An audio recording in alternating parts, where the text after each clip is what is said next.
దేవునికి స్తోత్రములు. దేవుని ఘనమైన నామాన్ని మీకు వందనాలు తెలియజేస్తున్నాం. యేసుకి ప్రార్థన పరిచయం ద్వారా మీకు వందనాలు తెలియజేస్తున్నాం. జేసీఎం టెంపుల్స్ ద్వారా మీకు శుభాభివందనాలు తెలియజేస్తున్నాం. మరి దీని ముందు వీడియో ప్రభుని గణపరచుట అనేటువంటి హానరబుల్ టు గాడ్. ఏ విధంగా మనం మరి గణపరచడం అంటే ఏమిటి,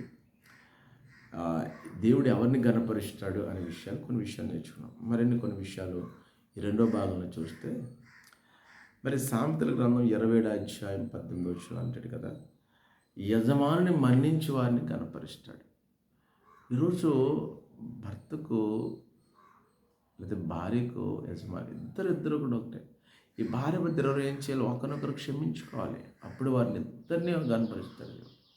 పిల్లల్ని క్షమించాలి, తల్లిదండ్రులు క్షమించాలి.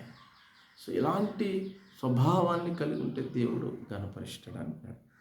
సామెతల గ్రంథం 15:33 చూస్తే, వినయము గల వారిని గణపరుస్తాను అంటున్నాడు దేవుడు. వినయం ఉండాలి మనలో, వినయ విధేయతలు కలిగి ఉండాలి. అదే సామెతల గ్రంథం 14:34 చూస్తే, నీతిగా జీవించే వారిని గణపరుస్తాను అంటున్నాడు. నీతి నియమాలు కలిగి ఉండాలి. అదే సామెతల గ్రంథము మరి 13:18 చూస్తే, అక్కడ గద్దింపును లక్ష్య పెట్టే వారిని కనపరుస్తాడు. గద్దింపు, దేవుని గద్దింపును లక్ష్య పెట్టాలి. దేవుడు నాతో మాట్లాడుతున్నాడు కాబట్టి నేను సరి చేసుకోవాలి.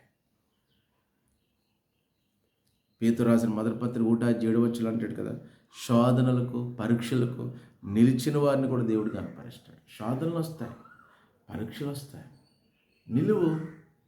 ఏంటి భయం ఏంటి నీకు? దేవుడు చూసుకుంటాడు. ఆ శోధనలు వచ్చిన ఆ శోధనలో ఉండు, ఆ పరీక్షలో నెగ్గడానికి ప్రయత్నించాడు.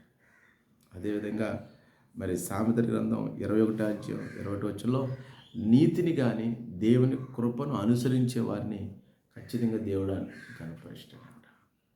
అదేవిధంగా సామెతల గ్రంథం 2:3 రాయబడుతుంది, కలహమునకు దూరముగా ఉండేవారిని కనపరుస్తాడు.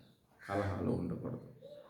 అదే సామెతల గ్రంథం 4:7-8 చూస్తే, జ్ఞానమును హెచ్చించి కౌగులించుకునే వారిని కనపరుస్తాడు. జ్ఞానాన్ని నేర్చుకోవాలి.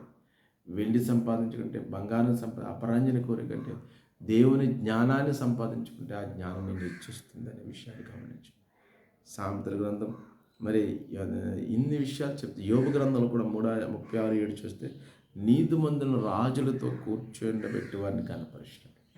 36:7 ఏముంది? యోబు నీతిమంతులు రాజులతో కూర్చొని పెడతాడంట.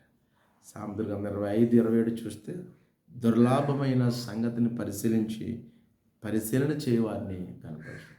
దుర్లాభమైనటువంటి విషయాలు ఏంటో చూసుకోవాలి. ఉదయకాల సమయంలో ప్రియ తల్లి చిలక ప్రభు పేరట మనం చేస్తున్నాను. ఈ విషయాలు, ఈ పరిశుద్ధ గ్రంథ వాక్కులు నీ జీవితాన్ని బలపరచాలి, ఘనపరచాలి.